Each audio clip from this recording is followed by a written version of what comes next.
and transforms us. Well, that was one of the things that I found that was so extraordinarily remarkable about your observations of your uncle, that he was, as many jazz musicians are, conscious Yes, he was. of a particular spiritual healing. You know? Yes, he was the first one that came to me as a young guy. I think I was like maybe a freshman in college, and started talking about spirit and how spirit within us, within each of us, is a divine source of our growth and nourishment. And later on, he had some health challenges and was able to actually heal himself through spirit. And we all know, as we study spirit and we study the power of spirit, that it is completely in control of all of life. Yes. And that we have that transformative and healing power within, if we just get in touch with it and know it and nurture it. Absolutely. It's there for us. Absolutely. It's in the quiet. That's right. It's in the calm. And in the faith. That's right. You know, and the ability to express perhaps a mantra, you know, something that carries a vibration. That's right. And different vibrations heal on different levels. Very, very powerful Absolutely. stuff. Yeah. Absolutely. Yeah. That's wonderful. So and then that ties back into the musical thing that you're talking Sure. about, the vibrations and music. You know, the universe is really about vibrations. Even the physicists now are coming around and kind of talking the same language now as the spiritualists. that's true. About the string theory and how the universe is about vibratory waves, and that is what the whole universe is made of.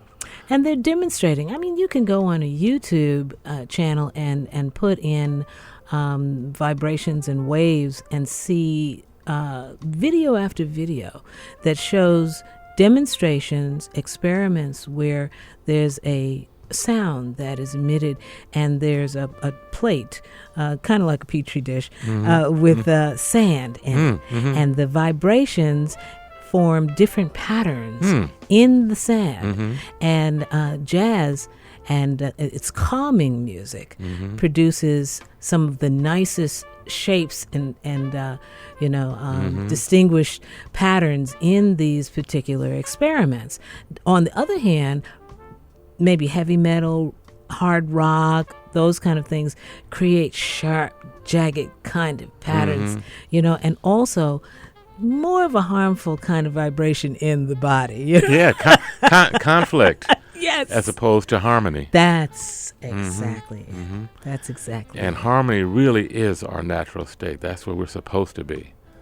Absolutely. And that has a vibration. Yes, it does. You know, I mean, from your thoughts, you know, to your breathing, heart rate, all That's right. affected, and comes right back around to the healing you're talking Yes, about. it does. You Yes, it know, does. because that's it. That's, you carry that with an intention to heal, and you can actually do it. Yes, you can. That's you really can. that's so important for us to acknowledge. Absolutely. Yeah, and to underscore. Yeah, you know, you put it out there, you believe it, and it happens. That's right.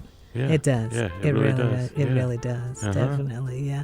So I guess as a freshman, coming into this knowledge, loving your uncle, and really accepting this truth, it had a chance to really kind of set into you and become a part of you so that you could see it manifesting in reality. You know, I think it did. It was probably subtle as a young guy because you're so distracted as a young person. I was anyway, speak for myself. Distracted with so much that was going on out there in the world. I grew up in the late 60s. So there was a lot going on to kind of like pull you in this direction, that Now, direction. weren't you going to Columbia, though? Yes, I went to Columbia, and I was here during the tumultuous years of the 60s with all of the riots and demonstrations, and shut down the campus for like 3 years in a row every spring. Yes. On protest to the I was Vietnam War. So proud of that action. I talked to people about that kind of work and what it meant to help us to come out of the war. what it meant for us to have the kind of support during the civil rights movement that we needed. Yeah, we recently had, I think it was 40-year anniversary of the 1968 uprising. Yes. And the black folks that were involved, we all got together. For our listeners, Columbia back in those days, this is in the 60s, prior to my class, I was a class of 70, came in 1966. Mm-hmm. Prior to that, they had not had more than 2 or 3 people of color in any given year in the class, in the undergraduate class in Columbia College. Wow. Yeah. Even though Langston Hughes was there and a few other notables, but it was ones and two at a time. Because of all that was going on in the country, in 1966, they opened it up and 35 of us came in. Oh, incredible. So we were all very close because, small, even though 35 is still a small group within the overall university setting. That's very true. And anyway, when the demonstrations happened, eventually the black folks threw the white folks out of the Hamilton Hall where we were ensconced and said, this has to be a black thing. The white folks, Mark Rudd, SDS, and those folks went over to another building and occupied that. So the folks that were in Hamilton Hall, the black folks, and so many of the notables ended up coming out. H. Rap Brown, Stokely Carmichael, all the black leadership ended up coming to the university in support of that undertaking.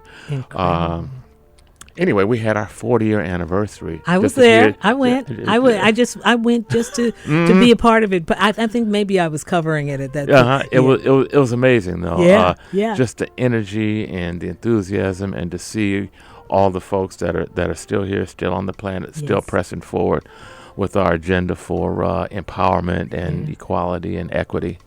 Absolutely. Yes. No, that's so important. These stories must be told. Yes, absolutely. And they must be shared. And it was, I was in the middle of all this energy about this particular movement, but the spirit of unity and accomplishment of all of you was just, palpable. Yes, it was so enjoyable. Absolutely, absolutely. We're having the class of 70, we're having our 45-year reunion next month. So I'm really looking forward to that. For any of our listening audience out there that might want to come join us, you don't have to be class of 70, but any time in that era, folks of color, come on out. It's the homecoming weekend, October 17th. We're having our reception on that Saturday, the 17th, at Londell's. Oh, that's wonderful. At 6 o'clock. Yes. So come on over. After the game, come on over. Londell's, October 17th. Columbia, folks of color. Yes, indeed. Yeah. Now, this is next year or this year? This is this year. This is this year. Yeah. This is the next year. Month. 45-year reunion for our class. Oh my goodness. Class of 1970. It's 1970. been that long. Seems like just the other day, but 45-year reunion. That's marvelous. Definitely. Yeah. So I'm looking forward to that. I know you are. Definitely. I hope you all do some videos so we can. That's a good idea. I'm glad you reminded me. We'll make sure that happens. Good. Yeah, because it is a source of inspiration, I mean, there are some wonderful young people who are coming out of that movement. You take Ta-Nehisi Coates, for example, who is a writer with Atlantic, the Atlantic, and he produced a new book. He's written something to his son to talk about America and his experience as a young black man in it, and it is really profound reading. It's everybody's talking about it. I'm so glad that I was turned on to it too. But the work that you all did gave us the freedom to pursue these ends with strength and clarity. Well, we stand on the shoulders of so many that came before us, that opened the doors, that knocked down the barriers, that, that really did the bleeding and the hard work so that we could, step forward. Who comes to your mind? I guess, the folks of my generation, Malcolm X, probably the first one that comes to mind, but Dr. King also. The older that I've gotten, the more I understand Dr. King's message of love. As a young guy, I really didn't get it. How are you going to love your enemy? What are you talking about, love your enemy? I did not get it. As an older guy, I get it. And I see now that at the end of the day, war is not the answer. It only leads to more violence. That's right. And the only hope that we have is love. The only hope that we have is consciousness raising. That's right. Until the planet, and I believe we're getting there, until the planet consciousness raises and gets to another level, there'll be no solution. There will not be a political solution. I do not believe it will be a human consciousness solution that saves us, if we're to be saved. That's right. Mm-hmm. And this is the movement. Yes. Mm-hmm. This is absolutely, utterly the movement, and you are so right. Mm-hmm. Definitely. And people are contemplating exactly what you're saying all over the planet. Mm-hmm. You know, they're raising the vibration, they're raising consciousness, and that is the only answer. And believe me, war is not the answer. No. Yeah. I mean, we see that all around us. That's right. You know, I mean, just in our generation, our parents' generation, World War I, which wasn't called one, it was called the Great War. It was called the war to end all wars. And that was, 1912? 18.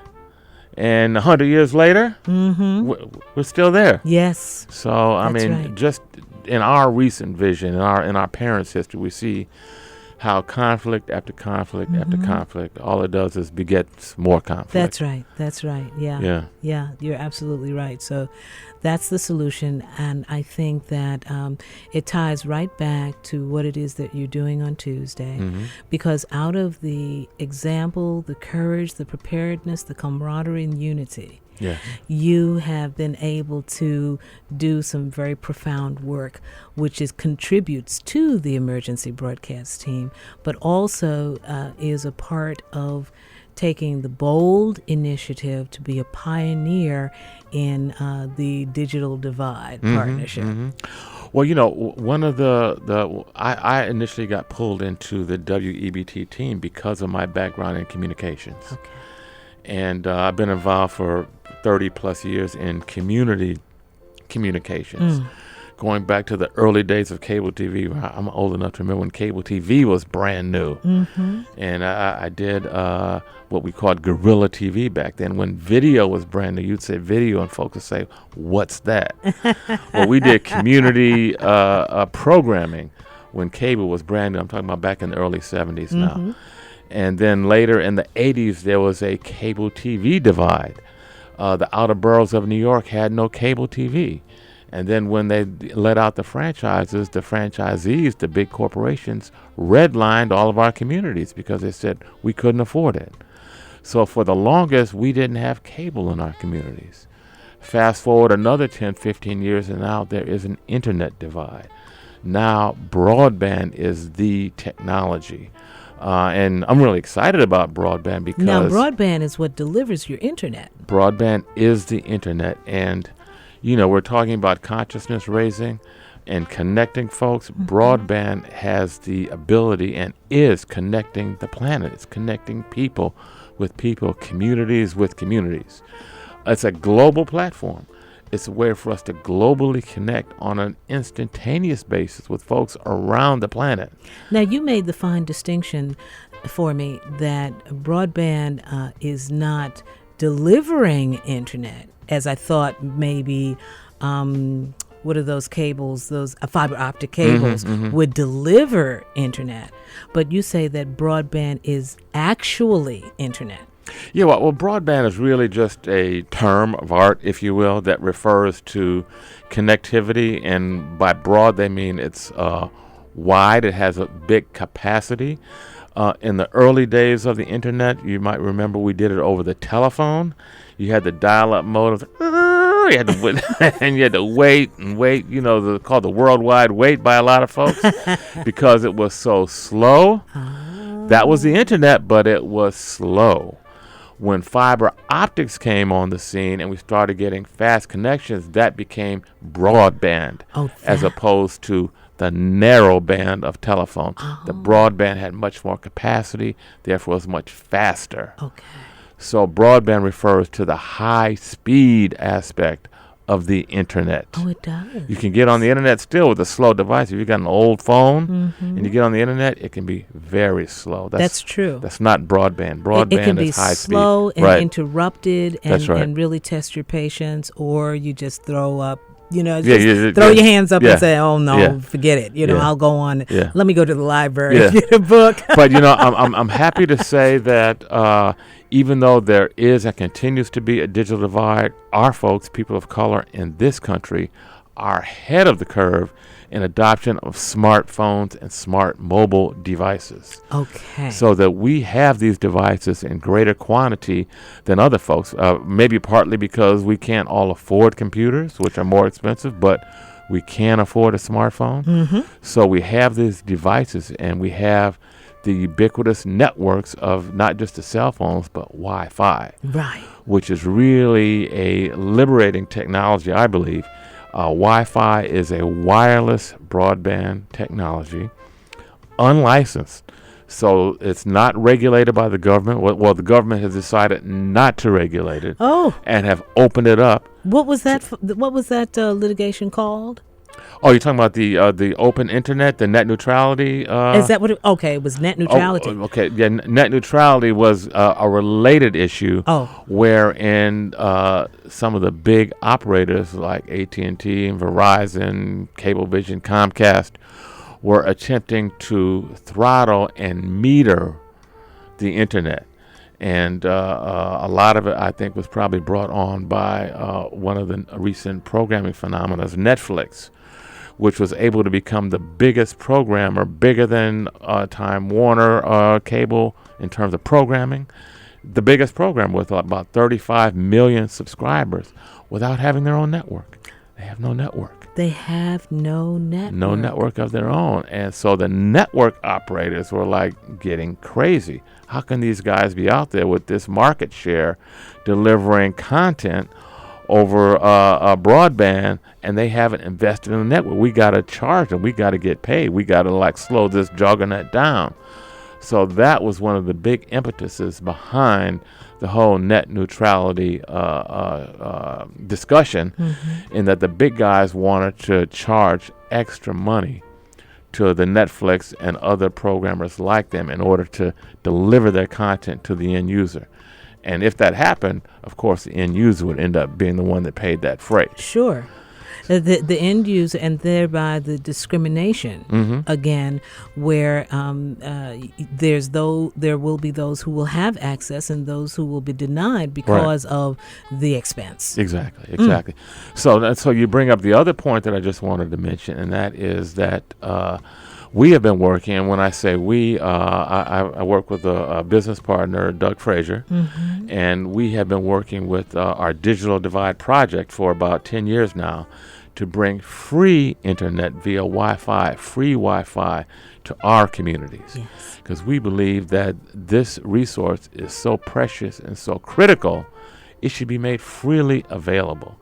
There is so much information and so much possibility with the connectivity that the internet provides that we should not have to pay a private company in order to access what should be a free utility. That's right. So we have been working for some time to provide free Wi-Fi into our communities, and not just the Wi-Fi, not just the access, but also content. We have something that we call Streaming University that we've partnered with Whcr and City College and others to provide content over the internet that is targeted specifically to the needs and interests of our folks. So again, we want to work with the Streaming University. I must say how proud I am. Well, thank you. That as my small efforts develop as just one content provider, it is able to be accessed through Streaming University. Yes. On the YouTube, you can go to WHCR, Gardens of Tranquility and Contemplation, and when you put that in, you have an array of our programs that are able to be accessed. Absolutely. And let me tell you, what you're doing is so important. Having had a homeschooling experience for a couple of years, I utilized the YouTube and the internet to introduce the foundations of physics and calculus and astronomy and access all kinds of information. I couldn't be. I'm exhilarated to know that there. Good morning, Woody King. I'm exhilarated to know that there's no limits on anything that I could possibly be interested in and find useful to share with our youngers, with our peers, with our elders, whatever the case may be. Just like we were talking about the wave vibrations and affects its ability to affect healing within ourselves. Well, I saw that on. And there's things that I've seen from around the world that have been, really fine forms of education and, develop your sensibility, give you there's TED Talks, there's everything, but Streaming University streaming is ours. Yes, it is. Go to YouTube, streaminguniversity.org, and there it is. Yes. But you talk about the abundance of programming, and just back to spirit. Abundance is our natural state. That's right. Abundance is really provided for us if we just look around us. Absolutely. Abundance is all around us, and scarcity is something that is man-made. It really is. It's a false construct. Yes, it is. Yeah, it is. It's just a fib. Yes, it is.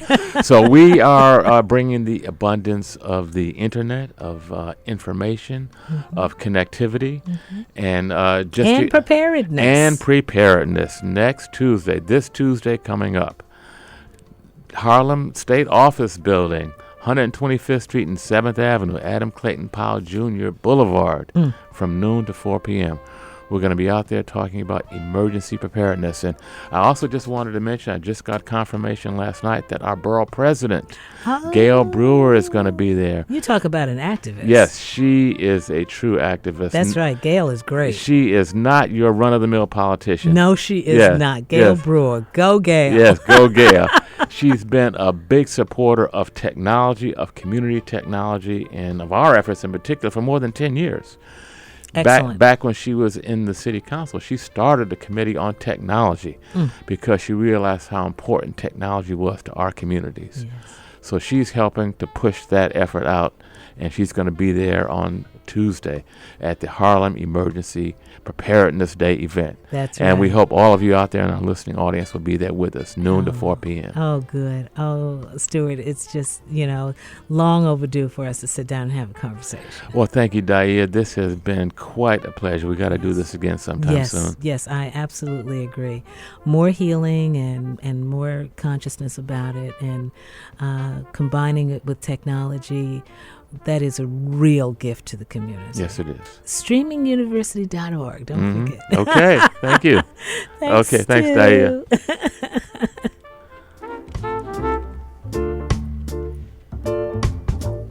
WHCR 90.3 FM, New York.